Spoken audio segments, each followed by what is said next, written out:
thriller from 2014, Gone Girl, had a flashback scenes from these bookshelves in the Last Bookstore. Who played the male lead as a teacher suspected of murdering his wife? Who played the resentful wife? And who wrote the novel Gone Girl? Let's explore this eclectic bookstore with its many Instagrammable features like the Vault of Horror, whimsical tunnels and portals, and riveting tales expressed by sculptures made from old books. This is a great place to stimulate your imagination and creative juices. I really got to use my imagination to think of good reasons to keep on keeping on. Keep on keeping on. Got to make the best of a bad situation. Bad situation. Ever since that day, I Ever woke since up and that day. found that you were gone. Gone, gone. Darkness all around me, blocking out the sun. Oh, friends call me, but I just don't feel like talking to anyone. Emptiness has found me. FBI agent Goodspeed's apartment in the action thriller from '96, The Rock, is supposed to be in Washington, D.C., but it's actually the Roslyn Hotel right here. Who played the leading role of Goodspeed? The Rock is referring to an island that used to house a maximum security prison. What's the name of this island? The hotel is also featured in Sam Raimi's Darkman from 1990. Raimi couldn't get the rights to either The Shadow or Batman, so he decided to create his own superhero. Who played the role of the scientist Peyton Westlake, aka Darkman? The musical from 2010, Burlesque, also used Hotel Roslyn as the place where Christina Aguilera lives when she first gets to LA. Next to Aguilera, we could see another actress and singer. She's behind hits like If I Could Turn Back Time. And she starred in movies such as Mask, The Witches of Eastwick, and Moonstruck. What's her name? If the rear of Pico House looks familiar, it's because it was used in the drama series The Mentalist as the headquarters of California Bureau of Investigation.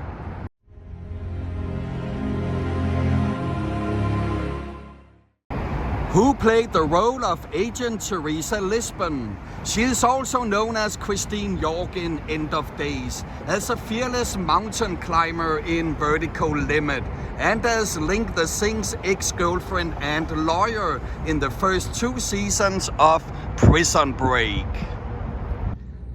The action thriller from 2005, Hostage, starts with a distraught man who has barricaded himself in his home, taking his wife and young son hostage.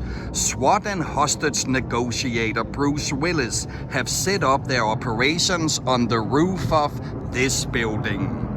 Modern hostage negotiation principles were established in '72 by the NYPD detective and psychologist who coined the term Stockholm Syndrome and helped catch the serial killer David Berkowitz, also known as Son of Sam. A movie about this was made in '99, Summer of Sam, which the pianist King Kong actor could we see on top of the cast. The villain's base in the action comedy from '98, Rush Hour, is of course in Chinatown. And to be more exact, it's in the still thriving Fu Chao restaurant. You see our mismatched police officers eating Chinese food out of takeout boxes as they banter about whose father was the bigger hero. Who played our 2 heroes? The metallic angles of the Walt Disney Concert Hall can be spotted in the romantic sci-fi drama from 2013, her, as Theodore strolled through downtown LA. Who played Theodore, the man who develops a relationship with his artificially intelligent virtual assistant? And who personified the female voice of the personal assistant? If we move to the corner of First and Grand, you will recognize the rooftop up there as where the master thief Max coordinates a heist, while his beautiful accomplice Lola puts a gassing device on FBI agent Stanley's car in this interception. It's of course the action comedy from 2004, After the Sunset, but which James Bond actor played the master thief Max? And which desperado actress played Lola? And which The People vs. Larry Flint actor played Agent Stanley? Although it was made to look like New York City, the entire opening scene of the disaster film from '98, Armageddon, took place in front of the Barclay Hotel. And the hotel stood in for the apartment building from which Leonardo DiCaprio was evicted in Catch Me If You Can. DiCaprio returned to the Barclay for the filming of 2010 sci-fi action film Inception. It was in a hotel room on the second floor that he, in the beginning of the movie, is dunked into a bathtub. Who directed Inception? One of his first feature films was Memento, and one of his latest films was Tenet. Barclay Hotel appeared twice in Inception, as the lobby was used as the African casino, where DiCaprio meets up with Ames, and the hotel's check-in desk is where Ames cashed in his casino chips. Who played the role of Ames? He also played alongside DiCaprio in The Revenant, but you probably remember him better as the new Mad Max. The lobby of Barclay Hotel also stood in for the fictional Manhattan area Café 24 Heures, where Carol worked and where Melvin dined each morning in the splendid romantic comedy drama from '97, As Good As It Gets. The actual lobby went through a complete transformation when they turned it into a cafe. The producers brought in several booths for filming. They built a fake waitress station. They swapped out the lobby's front windows with French doors. And the check-in desk was used as the cafe's bar in the movie. Who played the waitress and single mother Carol? And who played the misanthropic and obsessive-compulsive novelist Melvin? She also played the leading female part on the sitcom Mad About You. And he also starred in movies such as One Flew Over the Cuckoo's Nest and The Shining. Barclay's lobby was transformed into the coffee shop where Joseph Gordon-Levitt regularly hung out with his friends in 500 Days of Summer, and the opening scene of the action comedy from 2004, Starsky and Hutch, took place on the hotel's roof. Who portrayed Starsky and Hutch? The most amazing transformation of Barclay's lobby was in Mr. and Mrs. Smith, where it was turned into the Colombian Hotel, where Brad and Angelina met at the very beginning of the movie. The fake hotel bar was set up right here, and shortly after, they danced the night away in that exotic place in Bogota, but that was the courtyard of Avila Adobe, the oldest building in LA, dating back to 1818. And as you can see, it underwent an incredible makeover.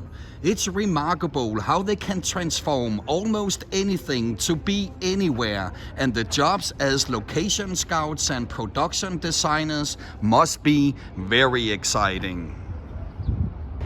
Adam asked Emma out on their very first official date on Valentine's Day, and they go for a stroll with the beautiful lights from the Caltrans building behind them. We're of course talking about the romantic comedy from 2011, No Strings Attached. Who played Adam and Emma? Adam can also be seen in The Butterfly Effect and What Happens in Vegas. Emma, well, to many she will always be Padme Amidala in the Star Wars prequel trilogy or Jane Foster in the Thor movies. Adam and Emma also take a walk at the charming urban lights, and this place is absolutely gorgeous at night with the lights from the 202 authentic cast iron street lamps from the 1920s and 30s. Many couples have exchanged vows in front of this place, and it was featured in the romantic comedy drama Valentine's Day. On their first date, they also play mini golf, and Emma does great. She definitely brought her A game, and she aced it by getting the ball into the hole with the first shot. What is this achievement called in golf?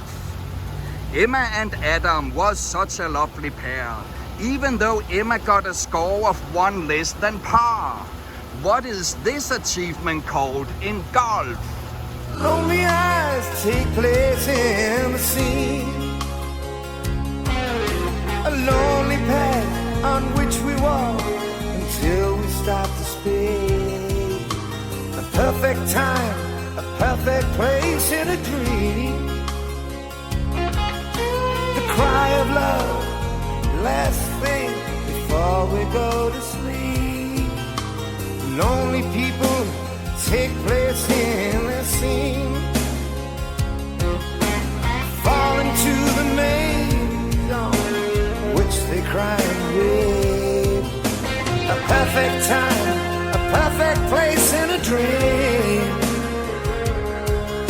The lonely eyes before the wake. It all begins, and as the lights, it cuts me like a knife. My soul begins to cry. My heart remains the same. This building was a central location of the plot in the sci-fi action film from 2002, Minority Report. This is where the precogs predict that John Anderton will shoot and kill Leo Crow, a man he has never even met. And this is where Anderton, near the end of the movie, confronts his fate. Who played the leading role of Anderton?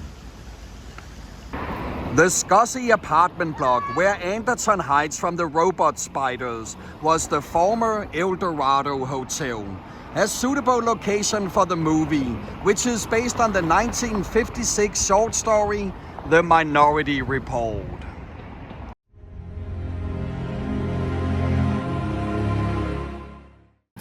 Who wrote the novella The Minority Report?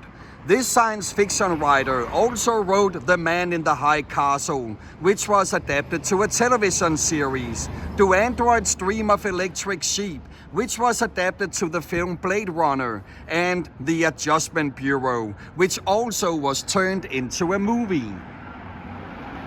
Much of The Minority Report is set in what is supposed to be a decaying future Washington, D.C., but many scenes were shot in downtown LA, including here in St. Vincent Court. It's an interesting place because from the outside it looks like any other nondescript alley. But when you step inside, it's like stepping into a Hollywood backlot with fake balconies, whimsical signage, and elaborate doorways and windows. St. Vincent Court stood in for Beirut in the drama series The Mentalist. Nicolas Cage sped through the alley while being chased by cops in Gone in 60 Seconds. And Taylor Swift danced here in the music video to Delicate. But back to Minority Report. Who directed this movie? His first feature film is the splendid action thriller from '71, duo with Dennis Weaver in the starring role. Let's finish with the 6th Street Bridge, connecting Boyle Heights with downtown's Arts District. It's currently under construction to make it earthquake-proof. The bridge was perfect for isolated set pieces, particularly those involving fast vehicles, as we could see in the deadly car chase in Terminator 2, as where John Travolta wins his car race in Grease, and as we could see in The Dark Knight Rises, Transformers, Furious 7, In Time, and Gone in 60 Seconds. Dozens of music videos have also been shot here, including Pharrell Williams' video for Happy and the music video for Grenade, who performed this song. Gave you all I had and you tossed it in the trash. You tossed it in the trash, you did. To give me all your love is all I ever ask. 'Cause what you don't understand is I'd catch a grenade.